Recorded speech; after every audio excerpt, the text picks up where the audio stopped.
adorando o mesmo Deus, indo para o mesmo céu, não há razão de lutarmos entre nós. Não há razão de nos ferirmos, porque a obra é desse Deus que tudo pode. A terceira arma que o apóstolo aponta aqui neste trecho tão pequeno, entretanto tão valioso, está do versículo de número 28 ao versículo de número 20, que é a confiança. Se é preciso ter uma vida coerente, aquilo que eu digo ser, eu preciso viver daquela forma.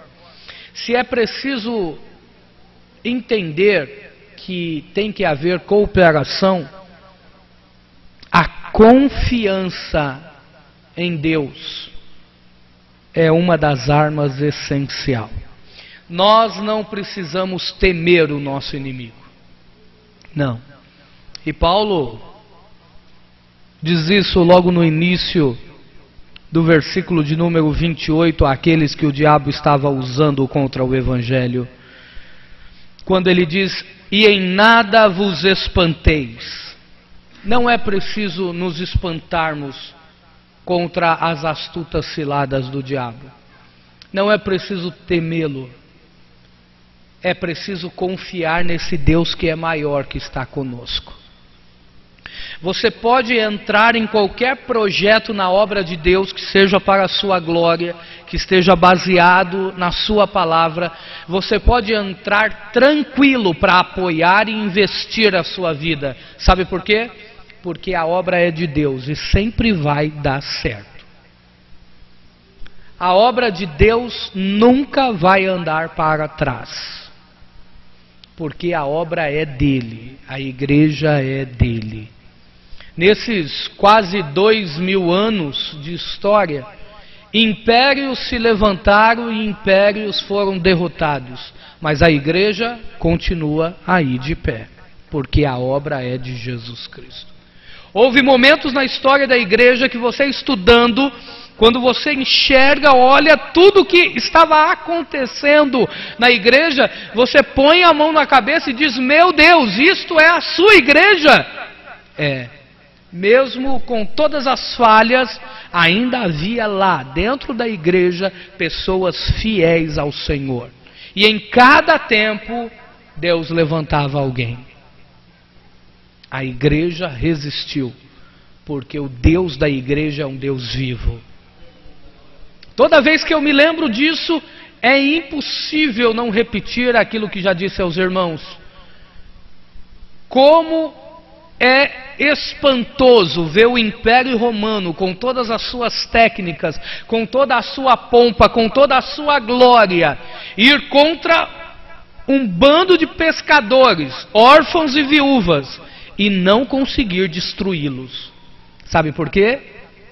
Porque esse bando de pescadores, órfãos e viúvas, eram a igreja de Jesus Cristo, o Rei dos Reis e Senhor dos Senhores.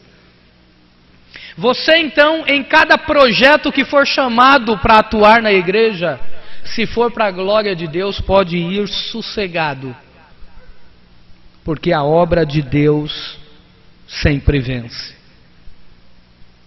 E essa confiança, por vezes, é colocada em xeque, em teste. E Paulo propõe aqui alguns elementos, alguns estímulos para essa confiança. O que é que eu posso enxergar nesse texto que vai me motivar ainda mais a continuar firme no Senhor, a ter confiança no Senhor? O primeiro é que nós sofremos, cada um de nós aqui enfrentamos lutas e sofremos com alguma coisa. E quando nós sofremos porque somos salvos. Você está sofrendo por causa do nome de Jesus Cristo? Está sendo atacado de alguma forma porque é cristão?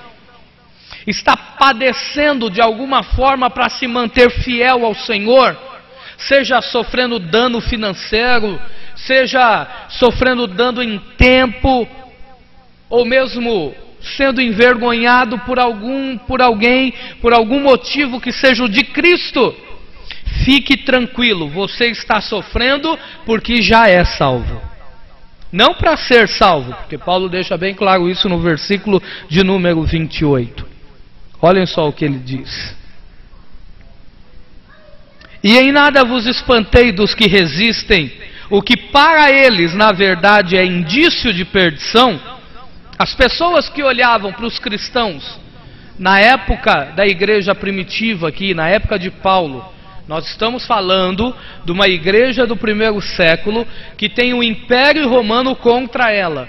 E que por mais que, como já disse aos irmãos, de que a maioria da igreja de Filipos eram compostas de oficiais na reserva, não obstante ao cargo que tinham ou aonde estejam, ou sendo ou não cidadão romano, o fato de ser cristão naquela época já era por si só um pré-requisito para ser perseguido aonde estivesse. Quando um irmão que ia fazer um negócio lá na feira de Filipos, ele era caçoado, ele era perseguido simplesmente pelo fato de ser cristão. E aqui Paulo está dizendo, olha, isso aqui para muitos é indício de perdição. Muita gente olha para vocês e diz que esse sofrimento é perdição para vocês. Vocês estão perdendo, porque vocês tinham vantagem antigamente, mas agora são perseguidos porque são cristãos. Mas Paulo diz o seguinte, mas para vós de salvação.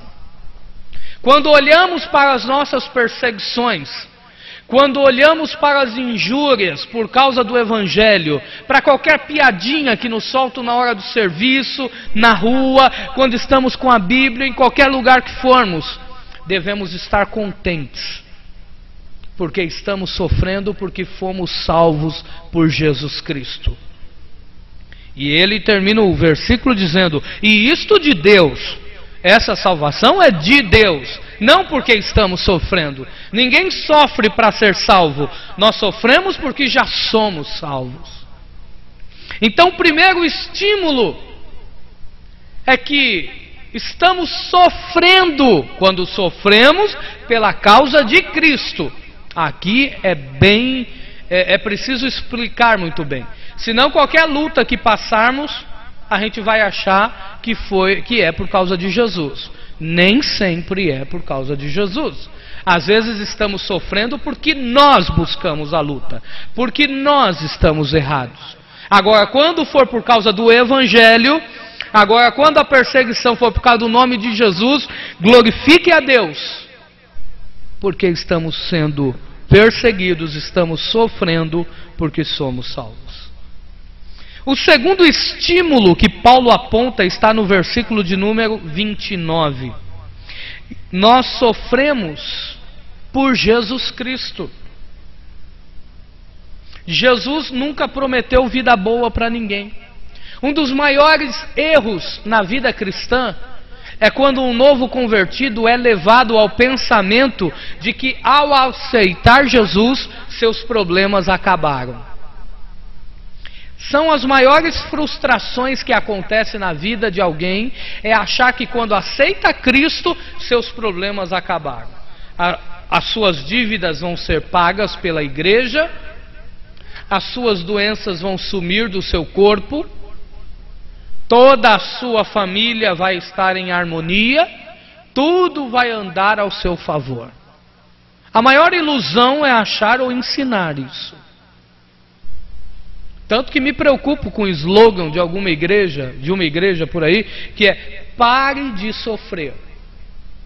Quando na realidade o slogan do Evangelho é venha sofrer por Jesus Cristo. Venha padecer por esse Deus que morreu por você na cruz do Calvário.